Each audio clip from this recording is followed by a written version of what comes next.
প্রিয় বন্ধুরা, এটা বসুন্ধরা আবাসিকের ভিতরে দেখেন বিশাল একটা বাগান, সব প্রকারের গাছ আছে, অনেক গাছ আছে এর ভিতরে। দেখেন দেখা যাচ্ছে অনেক দূর পর্যন্ত খালি গাছ আর গাছ।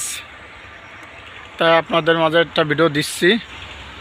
দেখেন জায়গাটা খুবই সুন্দর দেখতে, এটা সবসময় ছেয়া থাকে সারাদিনের জন্য। কত সুন্দর জায়গাটা দেখেন, দেখতে খুবই সুন্দর।